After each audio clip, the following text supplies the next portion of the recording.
Hello student, मैं हूं आपकी guide and teacher Priyanka ma'am. जैसे कि कल मैंने पोएम को एक्सप्लेन किया यूट्यूब पे, आप जाके देख सकते हो उसको। और मैंने कहा था कि नेक्स्ट वीडियो में हम उसकी रेफरेंस टू कॉन्टेक्स्ट एक्सप्लेनेशन देखेंगे, तो वो थोड़ा सा प्रयास करते हैं वाक्य को समझने का। देखिएगा डियर स्टूडेंट, पहले आपको उसमें पैराग्राफ दिया हुआ होगा। जैसे मैंने यहाँ पे लाइन लिखी है, ये लिखा है ड्राइविंग। तो हमारा जो पैराग्राफ है, पहला पोएम माई मदर एट 66 से पहला पैराग्राफ कौन से वर्ड से स्टार्ट होता है बच्चों? ड्राइविंग से। और एंड कहाँ पे हो रहा है? तो ड्राइविंग और इन वर्ड्स को देख के हमें पता चल गया है कि ये जो स्टेंजा है वो कौन सी पोएम से लिया गया है। Who is the poetess of the poem? Who is the poetess of poem? अब हमें पता है कि हमारी जो कविता है उसका नाम है माई मदर एट 66 और रिटन बाई कमला दास। तो रेफरेंस में हमें यही चीज डालनी होती है। रेफरेंस का मतलब बताओ। रेफरेंस का मतलब होता है कि जो पार्ट है किसने लिखा है और क्या नाम है उस पार्ट का। ठीक है, पार्ट बोले तो पोएम, है ना। तो रेफरेंस में बिल्कुल सिंपल सी लैंग्वेज में ये आपको लिखना है, These lines have been taken from the poem My Mother at 66 written by Kamala Das, an Anglo-Indian poetess। ये क्या है तो भारत की है, लेकिन किस में लिखती है? अंग्रेजी में। इसलिए क्या बोला है इसको? एंग्लो इंडियन पोइटेस, है ना। जो इंडियन पोइट्स राइटर जो भारत के होने पर भी किस भाषा में लिखते हैं? अंग्रेजी में, उनको एंग्लो इंडियन राइटर्स बोलते हैं। तो कमला दास कौन सी राइटर है? Anglo Indian writer. और अब फिर लिखते हैं सेकंड नंबर पे, क्या लिखेंगे बच्चों? कॉन्टेक्स्ट का मतलब बताओ। जैसे कि मैंने पोएम की थीम बताई आपको, मैंने पोएम की क्या बताई कि पोइटेस है, उसकी मदर है कार में। पोइटेस अपने माँ बाप के घर से कहाँ जा रही है बताओ? सब बोलो, कहाँ जा रही है? कोचीन एयरपोर्ट, है ना, क्योंकि उसको क्या पकड़नी है? फ्लाइट पकड़नी है। और उसी दौरान वो क्या करती है? पोइटेस क्या करती है? अपनी माँ के चेहरे को देखती है, क्योंकि पोइटेस की माँ कहाँ बैठी है? पोइटेस के पास, कार में ही बैठी है। तो उसके चेहरे को देख के वो ये रियल लाइफ ऑब्जर्वेशंस लिखती है कमला दास। रियल लाइफ में जो स्थिति वो महसूस करती है वो अपनी पोएम में लिख देती है। अब इस पोएम को आप देखोगे तो ये पूरी पोएम एक सेंटेंस की है। पूरी पोएम में कहीं पे भी फुल स्टॉप नहीं है, लास्ट में जाकर फुल स्टॉप है। कॉमा कॉमा लग के बात बोली है। रियल लाइफ ऑब्जर्वेशन को लिखती है। रियल लाइफ ऑब्जर्वेशन का मतलब बताओ? जो रियल में जैसी स्थिति है उसको वैसे ही लिख देती है, जैसा महसूस करती है वैसा ही लिख देती है।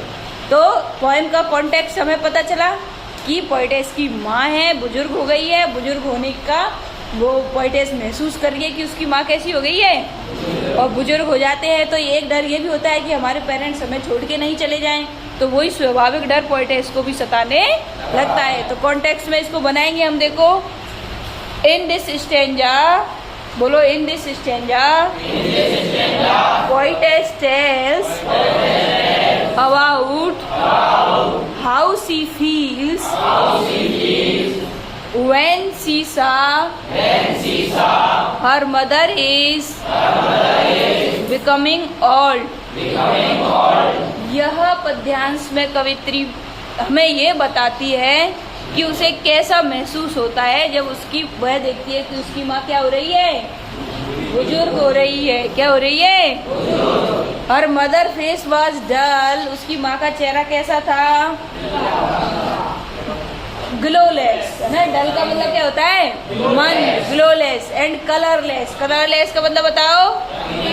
रंगहीन। Poetess feared of the thought of losing her mother. और पोइटेस को अपनी माँ को खोने का डर सताने लगता है, वो डरने लगती है। समझ में आया कैसे लिखते हैं रेफरेंस और कॉन्टेक्स्ट? रेफरेंस में पोएम किसने लिखी है और पोएम का नाम क्या है।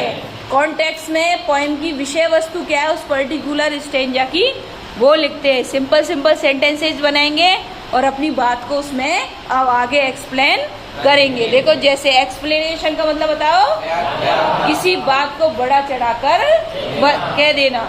है ना, उसको अच्छे से एक्सप्लेन कर देना।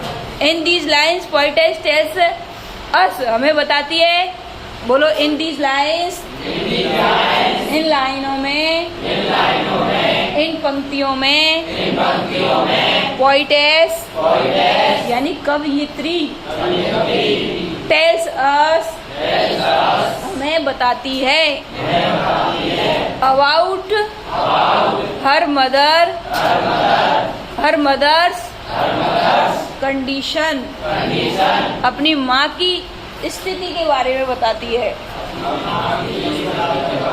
When she looks at her mother's face, जब वह अपनी माँ के चेहरे की ओर देखती है, going during going from her parents' home to Cochin airport, जब वह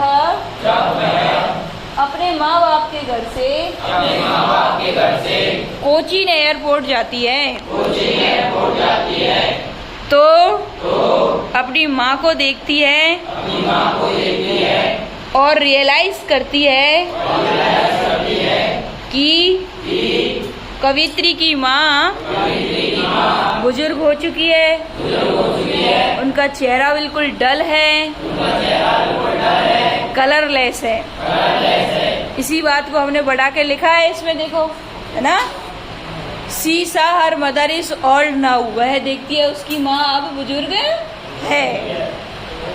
हर मदर्स फेस, बोलो, her mother's face is looking like a dead body, बिल्कुल एक मृत शरीर की तरह उसकी माँ का चेहरा दिखाई देता है। येलो मीन्स पीला, एंड कलरलेस, है ना, रंगहीन। Poetess afraid of losing her mother and change her mind,